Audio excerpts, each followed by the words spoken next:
ஒன்றும் இல்லை சார், இங்கே ஒரு வேலை விஷயமா நான் இந்த சைடு வந்துட்டு இருந்தேன். தாம்பரத்துல இருந்து நான் பரப்ப நோக்கி போயிட்டு இருந்தேன். காலையில சாப்பிடல, கொஞ்சம் கேரா இருக்கே அப்படின்னு சொல்லிட்டு இந்த கடையில் வந்து ஒரு கோக் ஒன்று வாங்கி குடிக்கலாம் அப்படின்னு சொல்லிட்டு ஒரு 10 ரூபா கோக் பாட்டில் ஒன்று வாங்கியிருந்தேன். நான் கோக் பாட்டில் வாங்கி குடிக்கும் போது பார்த்தாலே அதோட டேஸ்ட் வந்து டிஃப்ரெண்டா இருக்க மாதிரி இருந்துச்சு.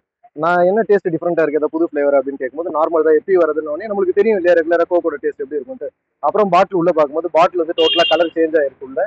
உள்ள வந்து அது பூச்சியா மாவா இல்ல கெமிக்கலுக்கா வந்து கட்டியா இருக்கான்னு தெரியல. அது வந்து உள்ள ஃபுல்லா மறந்துகிட்டு இருக்காது. அதை கேட்கும் போது வந்துட்டு இவங்க வந்து அதுக்கு அப்பாலஜைஸ் பண்ணிக்கிறாங்க. இவங்க என்ன சொல்றாங்கன்னா, சரி உங்களுக்கு டீலர் இதை தான் கொடுத்துருக்காங்க, அதை நாங்க இது பண்றோம் நாங்க அப்படின்னு சொல்றாங்க. பட் ஆனா வந்து அதை இப்போ நான் பாதி உள்ள இன்டேக் எடுத்துட்டேன் நான். ஸோ இப்போ வந்து இது வந்து கோக் மாதிரி ஒரு பிராண்ட், இது ஒன்றும் ஒரு சின்ன கம்பெனி கிடையாது. கொக்கோ கோலான்றது ஒரு பெரிய பிராண்டு, அதுக்கு பெரிய டீலர்ஷிப் இருக்கு. இது க்ரோர்ஸ்ல கோடியில பொருளக்கூடிய பிசினஸ் இது.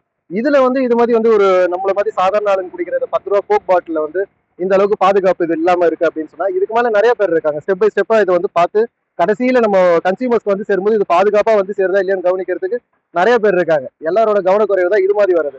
இப்ப நமக்கு வந்து ஒரு ஏஜ் வந்து நம்மளுக்கு வந்து 28ல இருந்து 30 வயசு இருக்கு, நம்மளுடைய உடம்பு வந்து இதை தாங்குது.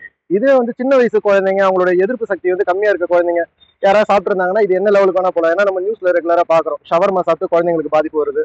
இது மாதிரி நிறைய விஷயம் இருக்கும்போது இது மாதிரி வந்து கெமிக்கல் இது மாதிரி கோக் மாதிரி ஐட்டம்லாம் ஆல்ரெடி வந்து பேன் பண்ணு சொல்லிட்டு இருக்காங்க. பட் நம்ம பழகிட்டோம் அதோட, அதனால இதை தவிர்க்க முடியல. சரி, அப்படி நம்ம வந்து ஒரு 10 ரூபா கொடுத்து வாங்கி குடுக்கறதுல வந்து குடிக்கிறதுல வந்து இது மாதிரி ஒரு விஷயம் இருக்குன்றது வந்து சுத்தமா ஏத்துக்க முடியல நம்மளுக்கு. குடிச்ச நேரத்துல இருந்து ஏதாவது ரியாக்ஷன் குடிச்ச நேரத்துல இருந்து நமக்கு வயிறு ஒரு மாதிரி அப்செட்டா இருக்க மாதிரி தான் ஃபீலா இருக்கு.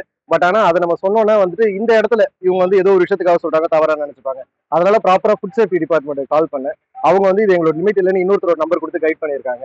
மணிமங்கலம் ஸ்டேஷனுக்கு வந்து கம்ப்ளைண்ட் கொடுத்துருந்தேன். அங்க வந்து போலீஸ் வந்து அட்டன் பண்ணிட்டு ஸ்டேஷனுக்கு வாங்க சார் அப்படின்னு இருக்காங்க. எனக்கு தவிர்க்க முடியாத வேலை இருந்ததால இதை முடிச்சுட்டு நீங்க ஸ்டேஷனுக்கு வாங்க அப்படின்ற மாதிரி சொல்லியிருக்காங்க. போலீஸ் சைட்ல இருந்து சப்போர்ட் பண்றாங்க, நல்லா சப்போர்ட் பண்ணியிருக்காங்க. ஸோ இந்த பொருள் வந்து இனிமே இது மாதிரி இன்னொருத்தவங்களுக்கு நடக்கக்கூடாது. ஏன்னா இது வந்து ஒரு சாதாரண ஒரு ஆள் வந்து வீட்டுல வச்சு தயாரிக்கிற பொருளா இருந்துச்சுன்னா தவறு நடந்துச்சுன்னு சொல்லலாம். இது உலகம் ஃபுல்லா நடக்கிற ஒரு இன்டர்நேஷனல் பிசினஸ் இது. இதுல வந்து ஒரு 10 ரூபா பாட்டில நம்ம குடிக்கிறதுல வந்து இப்படி இருக்குன்னு சொல்லும் போது அதை ஏத்துக்க முடியல. அந்த பாட்டிலுக்குள்ள பார்க்கும்போது அது என்னன்னே தெரியல, அது பூச்சின்னு சொல்ல முடியல, அது கெமிக்கல் கண்டாமினேட் ஆயிருக்கானு, ஏன்னா கார்பனேட்டட் ஐட்டம் அது. அது எப்படின்னு தெரியல, அது உள்ள வந்து டோட்டலி டிஃப்ரெண்டா இருக்கு. ஸ்மெல் வந்து ரொம்ப ஒரு அழுகுன ஸ்மெல் மாதிரி உள்ள வருது. அது அதுல எக்ஸ்பிரி டேட் ஏதாவது பிரிண்ட் ஆயிருக்கா? நான் பார்க்கும்போது எனக்கு அதுல எக்ஸ்பிரி டேட் எதுவும் தெளிவா தெரியல எனக்கு அதுல. ஆமா. உங்க பேர் என்ன? என்னுடைய பேர் பிரகாஷ்ங்க சார்.